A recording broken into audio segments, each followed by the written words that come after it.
Thousands of years before the Great Migration of the solar system, another group of intergalactic travelers were heading to the planet Maya. The journey was millions of light years long, but with the use of hyperdrives, mechanisms that allow a ship to go faster than the speed of light by making the space around it move as well as the ship itself, the journey only took a few hundred years rather than a few million. However, partway through the journey, the rovers that they had previously sent to the planet delivered some very interesting news. Extraterrestrial life was already living on the planet. It was relatively simple, the biggest animals being about the size of a crab, but at the time, life of any sort was considered a scientific marvel. The problem was the planet's atmosphere had very little oxygen and was very rich in carbon monoxide. Originally, the colonists were planning on re-engineering the atmosphere as they terraformed the planet, but if they did this, it would kill the life that had already adapted to the planet's current atmosphere. Some of the colonists wanted to re-engineer it anyway and just keep the alien life inside of a nature reserve. Others expressed that they should just find another planet to settle on, a process that could take dozens or maybe even hundreds of years. However, it was finally decided that if they couldn't change the atmosphere to fit them, they would change themselves to fit the atmosphere. And so they genetically engineered the next generation to have thick, gill-like structures lining the sides of their necks that would act as filters to catch and spit out any excess carbon monoxide before it was able to reach their lungs. They also changed their bodies to use a specially designed cell which could produce as much energy without nearly as much oxygen. Finally, being hesitant to even change the temperature of the planet,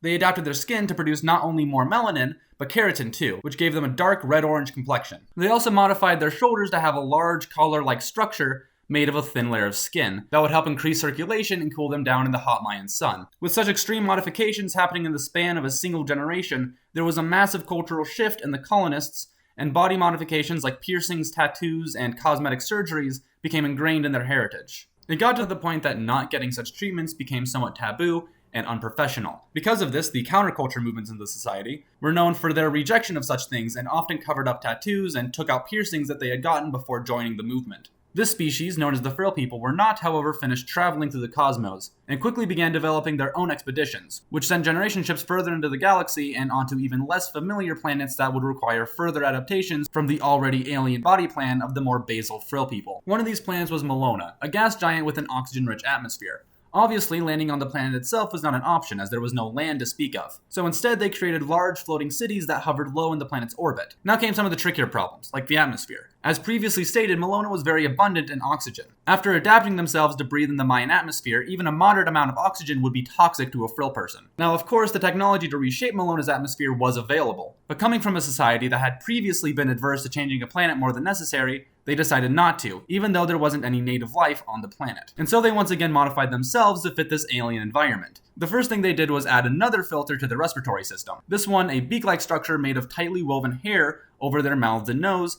that would filter out any unneeded oxygen.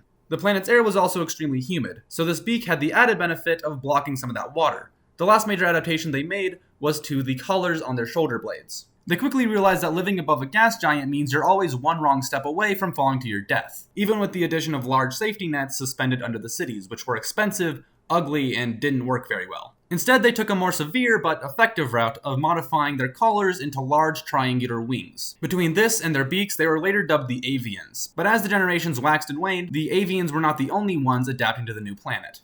A strain of bacterial fungus that had previously been bound to the water flourished in Melona's thick and humid atmosphere. It became incredibly infectious and was able to spread through the air and infect the avians faster than they could keep up with. The disease killed millions of people, over 30% of the population, and with modern technology and medicines proving ineffective, many people turned back to spiritualism to save them. One particularly large group followed an enthusiastic leader called Lark Manuel, who gathered his congregation and moved them into the highest regions of the planet's atmosphere on a floating city he dubbed Lark Landing. Ironically, this isolation essentially quarantined the group, keeping them safe from the disease plaguing those in the lower atmosphere. However, they simply believed that Lark's god had protected them. Another expedition of the original Frill People brought them to a large planet orbiting a small sun. It was called Termajor, and its star was so small that it had to be much closer in order to fall into the habitable zone, becoming tidally locked in the process, with one side always facing the sun in a perpetual day, commonly referred to as the west, and the other turned away in an eternal night, known as the east. Some of the inhabitants tried to live on the west side of the planet, but this, unsurprisingly, required even more drastic changes to their bodies. For example, their collars were modified into large, thin sails that ran down the length of their necks to make blood flow even more efficiently. They also modified their backs to store excess water and food, but this made it harder for them to stand up straight, but instead of fighting this, they leaned into it, somewhat literally giving themselves a slumped-over posture that made it easier to get around on all fours, which was necessary to maintain balance for long distances. They were, however, still able to sprint on their back legs for a short time, making them extremely fast. which was crucial since being stuck out in the Termajor sun for too long was a death sentence. All of this did, however, make it extremely difficult for the humpbacks to wear clothes, save for boots or gloves, which they wore often. To fix the issue, they were also given a thin coat of fur to cover their underside. Finally, even their sweat glands were modified to produce a nicer smelling scent. If you had a few extra bucks to spare, you may even be able to choose your own fragrance. A popular choice was the budding mauve bush. While the humpbacks in the west were able to form a modest life for themselves, they didn't achieve as much of a high as those in the east. While simply using flashlights to cut through the thick darkness was a fairly viable option, people quickly got tired of needing to carry them around all the time and began modifying themselves to live more comfortably in their perpetually dark conditions. They adapted some of the uppermost filters in their necks into incredibly powerful ears. Other modifications covered their index fingers and thumbs with small bumps that made a loud clicking noise when you rubbed them together. Between these two modifications, they were able to give themselves somewhat rudimentary but still impressive echolocation. Their necks also became much shorter to avoid hitting them on something while navigating in the dark, while their arms became longer to more easily feel around the environment. Through a lack of use, their eyes naturally became smaller and more rudimentary, but they never lost them outright. This species, now called the sonar people, created massive pitch-dark cities and sonar-directed machines that could resist extremely high temperatures, allowing them to explore the west side of the planet in search of resources. This was to the great disdain of the humpbacks, who hated this invasion of their homeland and invested significant time and energy into producing weapons powerful enough to destroy their machines.